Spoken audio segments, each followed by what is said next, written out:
Hi. This video, we're going to begin our discussion of weak acids and strong acids, and weak bases and strong bases. In order to make that discussion, or have that discussion, we have to talk about electrolytes.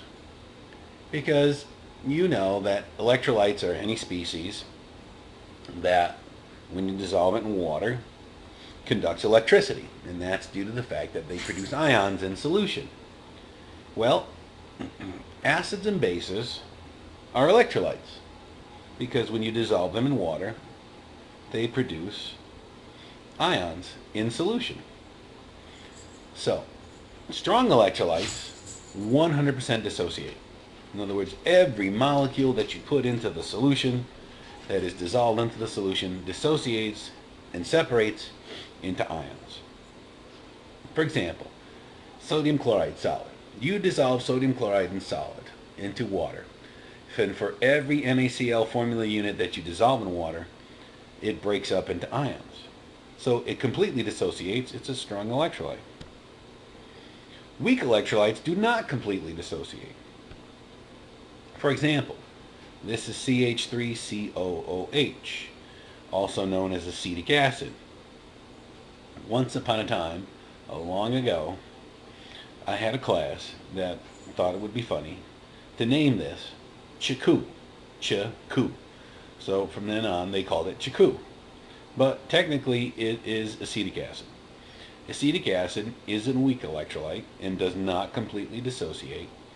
As you know, every acid donates a proton to a water molecule as you dissolve it in water to form the hydronium ion, and the species that is left over is the CH3COO minus, which they call Chiku negative.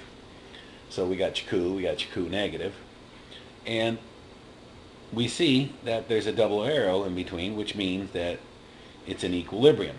So the CH3COOH donates its proton to a water molecule forming the hydronium ion, which of course, remember, we're not going to represent on this side.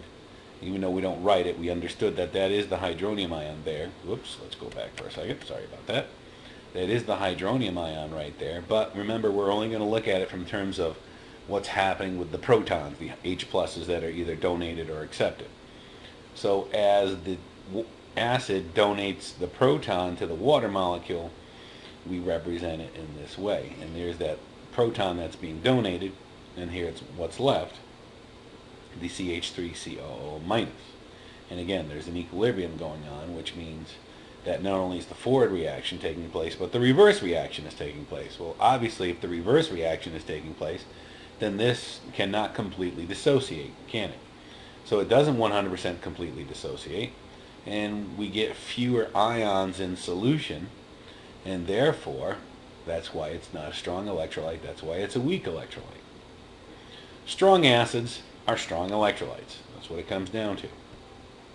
Like HCl. When HCl is dissolved in water, the H plus is donated to the H2O, forming the H3O plus ion and the Cl minus ion, which of course in this equation is being represented exactly incorrectly what is actually thought to happen. And HNO3 is another strong acid. Strong acid means strong electrolyte. HNO3 plus H2O goes to the H3O plus the NO3 minus. And remember, these are what's actually believed to be what's going on, but remember, an equation like this just demonstrates what's happening with the proton. The H plus, or the proton, is being donated to the water molecule to get the H3O plus, and this is the Cl minus that's left over. The H, or proton, H plus, or proton, is being donated to the water molecule. There's the H3O plus that's formed, and we have the NO3 minus. And again, this equation just shows you what's happening with the proton as it's leaving this and being donated to something else. And another strong acid is HClO4. And last but not least, another strong acid is H2SO4. Weak acids are weak electrolytes. Like HF. HF is a weak acid. When it donates a a hydrogen ion or a proton to the water molecule, it still forms the H3O plus and the F minus, but the reaction is reversible. And since the reaction is reversible, that means not as many ions of F minus H3O plus are available in the solution, and therefore it makes it a weak electrolyte. See, there's the reversible arrow showing us it's a reversible reaction. And HNO2 is another weak acid. Same deal. And HSO4 negative, which, as we saw in the earlier slide, was actually a product of H2SO4 reacting with water, itself is a weak acid, and as you can see has the double arrow. And remember, the ionization of water, water can act like a weak acid of its own self, and forms the H3O plus ion and the OH minus ion. Strong bases are strong electrolytes. NaOH, when we dissolve in water, gives us Na plus and OH minus. Although NaOH is considered to be a base because it produces hydroxide ions, and because of the fact that it completely dissociates, it's a strong electrolyte and therefore is considered to be a strong base, the Na plus doesn't really do anything. The NaOH is actually not considered to be a Bronsted base. It's the OH minus that is dissolved into the solution that is considered to be the Bronsted base. So even though NaOH is a base, it has base characteristics, and since it's a strong electrolyte, it's a strong base. In reality, it's only the OH minus that is liberated in the process that acts like the base. And again, same thing with KOH. Okay, KOH is a strong electrolyte, it's a strong base, but it is only the OH minus that behaves like the base, the Bronsted base. And another example would be BaOH2.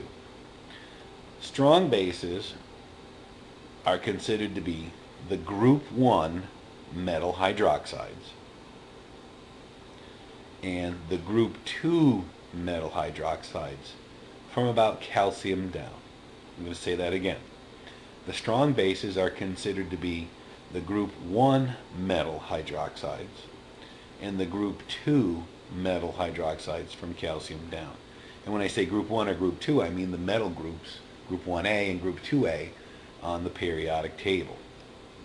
There are other strong bases, but there aren't that many, and we'll discuss them briefly in an upcoming slides. Weak bases are weak electrolytes, like F minus. Remember, F minus is the base. It's going to accept a proton from the H2O. In the process, it forms the HF, and it forms the OH minus. And of course, it's weak because we see that the arrow is a double arrow, which means the reverse reaction is also taking place. Therefore, there aren't as many OH minus ions in the solution. And again, same thing here. NO2 negative accepts the proton from the water molecule, forms HNO2 and OH minus. And as you can see, bases, whether they're weak or strong, produce hydroxide ions in solution. Remember, that's how we said that if you add a base or something that acts like a base to a water solution, it increases the OH minus concentration, and therefore the H plus concentration will decrease. Conjugate acid-base pairs. The conjugate base of a strong acid has no measurable strength. So if you go back to all those strong acids that we showed you before, the conjugate base of a strong acid has no measurable base strength, and so we don't consider it to be a base. H3O plus is the strongest acid that can exist in aqueous solution. The OH minus ion is the strongest base that can exist in an aqueous solution. Here we see the list of the 1, 2, 3, 4, 5, 6 strong acids, and they are listed in order of strength from the strongest to the weakest. Of course, as this previous slide said, their conjugate bases basically have zero base characteristic.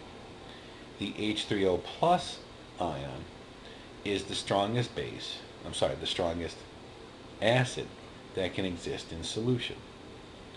And so, here, my friends, would be the list of the weaker acids. Anything that doesn't fall on this list of strong acids must be in this list of weak acids. And so this weak acid list is not complete, of course. Now, one thing we have to be careful. Here are the conjugate bases of our acids.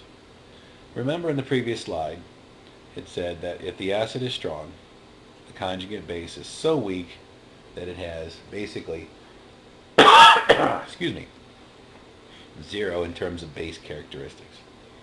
That's not true for the weak acids.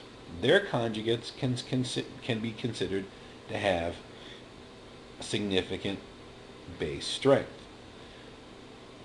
The weaker the acid, the stronger its conjugate is going to be. Again, the weaker the acid, the stronger its conjugate is going to be. So NH3 is the weakest acid on this list, excuse me, and therefore NH2 minus is the strongest base on this list. In fact, NH2 minus is considered to be a strong base, similar in strength to that of our friends, the metal hydroxides. Remember, OH minus is the strongest base that can exist by itself in solution. And so anything below OH minus is going to be considered to be a relatively strong base. As we are saying, we have to be careful in terms of calling these bases strong. They are strong enough to have a measurable base characteristic. These guys here, their conjugates are so weak, for all intents and purposes, we say that they don't have any measurable base characteristic. These guys here, they're weak, and so their bases have a measurable base characteristic. They will behave like bases in solution. They have some strength to them. It doesn't mean that they're strong bases. It just means that they have measurable base characteristic. And remember, the weaker this acid is going to be, the stronger its conjugate base is going to be. So HF, F minus, HF is a weak acid, F minus is a weak base, but has measurable base characteristics. The weaker this base gets, now we get down to hydrocyanic acid, compared to HF is a weaker acid, and so when we compare its conjugate base to F minus, it's actually a stronger base. It doesn't mean it's a strong base, it just means that it's stronger relative to F minus, and therefore its base characteristics are greater in Cn minus than they are in F minus. Remember, these are not strong bases, they just have a reasonably significant base characteristic. And remember, OH minus is the strongest base and it can exist in solution, and so anything below below OH minus would now be considered to be a strong base, like the amide ion. So this is just a diagram depicting some of the things that we've discussed. A strong acid like HCl before ionization at equilibrium, the H plus concentration and the Cl minus concentration are pretty much at their maximum, and we have all H plus and all Cl minus with zero HCl. The weak acid HF concentration before, and at equilibrium, here's the F minus and the H plus concentration, and here's the HF concentration. So we see all of the HCl dissociates, and only a little bit of the HF dissociates, because we can look at these two bars graphs here. You can see the HF concentration is much higher than either of these two, and even at equilibrium it hasn't reduced by much, and it's much higher than the HF plus or the F minus. And that is depicted by these two diagrams. So here's your Cl minus, there's your F minus, there's your HF, there's your H2O, there's your H3O plus. And it doesn't show any HCl because there shouldn't be any HCl in this solution. And we can see in this solution that there's much more HF than there is of F minus, and that's got to be around at least one somewheres. H plus. Well, no, we will have H plus. Sorry, should be H. There's our H. Nope, those are. Now there's an H3O plus right there. So there's an F minus. There's an H3O plus. So we should have some of the, excuse me, each of those. And again, they're just showing you the difference between the strong electrolyte and the weak electrolyte, and the strong acid and the weak acid. Okay. What's the pH of a 2 times 10 to the negative third molar HNO3 solution? Well, since HNO3 is a strong acid, it 100% dissociates. So in the process, HNO3 is going to react with the water molecules to form H3O plus and NO3 negative. And what we're going to do is we're going to set up a nice little chart, a start end chart. So to begin with, we see that the concentration of HNO3 is 0.002. And the concentration of each of those species should be 0 when we, again, like in the chart, establish equilibrium. Since all of the HNO3 is going to dissociate because it's a strong acid, that goes to 0. Since this is a 1-to-1 relationship, remember the HNO3 to H3O plus is a 1-to-1 relationship, the H3O plus concentration goes from 0 up to 0.002. And the same would be true for the NO3 negative concentration. The pH, of course, is minus the log of the H plus concentration, which of course is the same as the H3O plus concentration. Because remember, we told you guys that this is what really happens in the solution.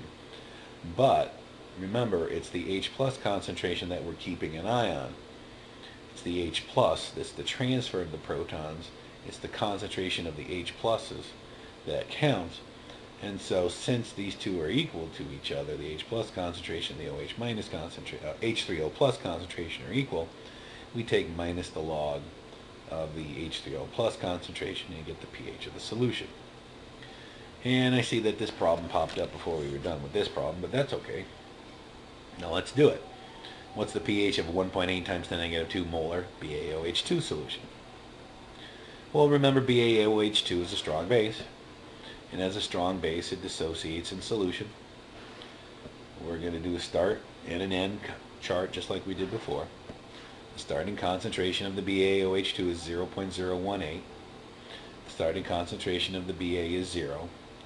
And for all intents and purposes, we'll say that the OH minus concentration is 0. We know that technically it's not, because in a glass of water where we're dissolving this BaOH2 in, we know that the concentration of OH minus to begin with is 1.0 times 10 to the negative 7, because that's true for any water solution or any pure sample of water. Well, because 1.0 times 10 to the negative 7th is so small, we just say, hey, to heck with it. We'll just call it 0. So, since the BaOH2 is a strong base and it 100% dissociates, the concentration of the BaOH2 goes to 0. The concentration of the Ba2 plus, since this is a 1-to-2 relationship, I'm sorry, not 1-to-2, 1-to-1 relationship, for every one BaOH2 there's one Ba, the concentration goes from 0 up to 0.018. Now, since the BaOH2 to OH minus relationship is a 1-to-2 relationship, the concentration of the OH minus should be double the 0.018, or 0.036. So, since we want the pH, we know that 14 minus the pOH is going to be equal to the pH. So we take 14 and we take minus the log, which of course is plus, minus the log. So it's the log of 0.036, and that comes out to be 12.6. And that's it for now. Next, In the next video, we're going to be talking about weak acids. Weak acids are a little more challenging in order to determine their pH because of the fact that they are not strong electrolytes and they do not 100% dissociate. So I will see you in class. Have a good night.